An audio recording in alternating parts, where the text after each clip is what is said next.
നമസ്കാരം. ഏവർക്കും എല്ലാ ദിവസവും വൈകുന്നേരം 6 മണിക്കുള്ള പോസ്റ്റ് മാർക്കറ്റ് റിപ്പോർട്ടിലേക്ക് സ്വാഗതം. അങ്ങനെ തുടർച്ചയായി 6 ദിവസം നിഫ്റ്റിക്ക് പോസിറ്റീവ് ആയിട്ട് വ്യാപാരം അവസാനിപ്പിക്കുവാൻ സാധിച്ചു. ബാങ്ക് നിഫ്റ്റിയിലും ഫിൻ നിഫ്റ്റിയിലൊക്കെ ഒരു പ്രോഫിറ്റ് ബുക്കിംഗ് ആണ് കണ്ടത്.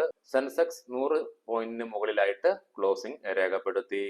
നിഫ്റ്റി ഇന്ന് 25,222 എന്ന ലെവലിൽ റെസിസ്റ്റൻസ് നേരിടുകയുണ്ടായി. നിഫ്റ്റി ഇന്ന് ഏകദേശം 140 പോയിന്റ് റേഞ്ചിൽ ഇന്ന് ട്രേഡിംഗ് രേഖപ്പെടുത്തിയുള്ളൂ. സ്വാഭാവികമായിട്ടും ഇന്ത്യ വിക്സ് ഇടിഞ്ഞുകൊണ്ടിരിക്കുന്നു. അത് തന്നെയാണ് പ്രധാനമായും മാർക്കറ്റിലെ ശാന്തതയ്ക്കും കാരണം.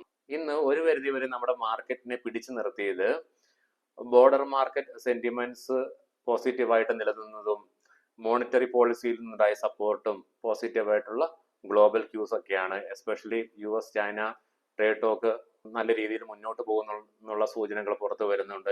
ഇതുവരെ അന്തിമമായ തീരുമാനങ്ങൾ പുറത്തു വന്നിട്ടില്ല എങ്കിൽ കൂടിയും ഇന്ന് US നിന്നുള്ള ഇൻഫ്ലേഷൻ, അടുത്ത ദിവസം ഇന്ത്യയുടെ ഇൻഫ്ലേഷൻ റേറ്റുകളൊക്കെ വരുന്നുണ്ട്. ഇതിനു വേണ്ടിയിട്ടുള്ള ഒരു വെയിറ്റിംഗ് ആണ്. അതാണ് ഇനി മാർക്കറ്റിനെ ട്രിഗർ ചെയ്യുന്ന പ്രധാന ഘടകം. ഇന്ന് നിഫ്റ്റിയിൽ നോക്കുകയാണെങ്കിൽ സെക്ടോറിയൽ പെർഫോമൻസ് ഒരു മിക്സ്ഡ് സെന്റിമെന്റ്സ് ആയിരുന്നു കാണുവാനായിട്ട് സാധിച്ചത്. ഓയിലും ഗ്യാസും 1.54% ഉയർച്ചയാണ് ഇന്ന് രേഖപ്പെടുത്തിയത്.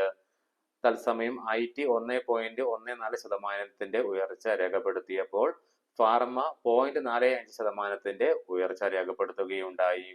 എനർജിയും ഇൻഫ്രാസ്ട്രക്ചർ സ്റ്റോക്സും ഇന്ന് നേട്ടത്തോടു കൂടി തന്നെ വ്യാപാരം അവസാനിപ്പിക്കുകയുണ്ടായി. ഇന്ന് നമ്മുടെ മാർക്കറ്റിനെ പിന്നോട്ട് വലിച്ചതിൽ പ്രധാന പങ്ക് വഹിച്ചത് FMCG സെക്ടർ തന്നെയായിരുന്നു. ഏകദേശം 0.65% ഇടിവ് രേഖപ്പെടുത്തി. PUC bank 0.94% ഇടിവും രേഖപ്പെടുത്തുകയുണ്ടായി. പ്രൈവറ്റ് ബാങ്ക് 0.22% ഇടിവ് നേരിട്ടപ്പോൾ മിഡ് ക്യാപ്പും സ്മോൾ ക്യാപ്പും ഇൻഡെക്സുകളും ഇന്ന് ഇടിവ് രേഖപ്പെടുത്തുകയുണ്ടായി. നിഫ്റ്റി സ്മോൾ ക്യാപ്പ് ഇന്ന് 1% ഇടിവ് രേഖപ്പെടുത്തി. ഈ മാസം, അതായത് ജൂൺ മാസത്തിൽ മാത്രം നിഫ്റ്റി മിഡ് ക്യാപ്പിൽ 6% റാലിയാണ് കാണുവാനായിട്ട് സാധിച്ചിരുന്നത്. പക്ഷേ ഇത്രയും ദിവസമായിട്ടുണ്ടായിരുന്ന ഗെയിനിൽ നിന്നും ഇന്ന് നിഫ്റ്റി സ്മോൾ ക്യാപ്പ് 1% ഫോൾ കണ്ടു. നിഫ്റ്റി മിഡ് ക്യാപ്പിലേക്ക് വന്നു കഴിയുമ്പോൾ ഈ ജൂൺ മാസം മാത്രം ഏകദേശം 4% റാലിയാണ് സെക്ടറിൽ കണ്ടത്. പക്ഷേ ഇന്ന് മാത്രമായി 0.7% ഇടിവാണ് ഇൻഡെക്സിൽ കാണുവാനായിട്ട് സാധിച്ചത്. HCL technologies, Infosys, Wipro, tech Mahendra, ONGC തുടങ്ങിയ സ്റ്റോക്കുകളിൽ ഇന്ന് നേട്ടം കൈവരിക്കാൻ സാധിച്ചപ്പോൾ നിഫ്റ്റിയിൽ ഇന്ന് നഷ്ടം നേരിട്ടവ Shriram finance, power grid corporation, Adani enterprises, Adani ports, Bharat electronics തുടങ്ങിയ സ്റ്റോക്കുകളാണ്. ഇനി നമുക്ക് ഇന്നത്തെ സ്റ്റോക്കിംഗ് ന്യൂസുകളിലേക്ക് പ്രവേശിക്കാം.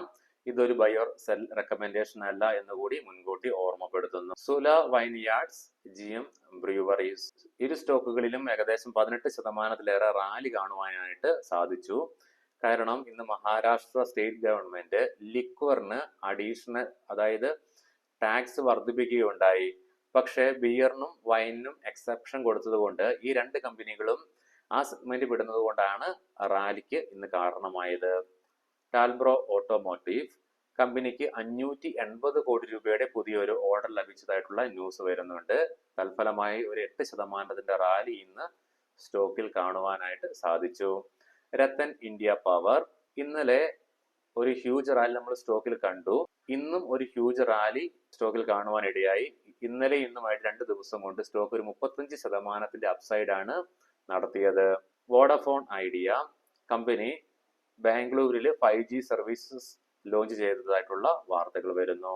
Axis max life Sumit Madhan കമ്പനിയുടെ CEO ആയിട്ട് അപ്പോയിന്റ് ആയിട്ടുള്ള വാർത്തകൾ വരുന്നുണ്ട്.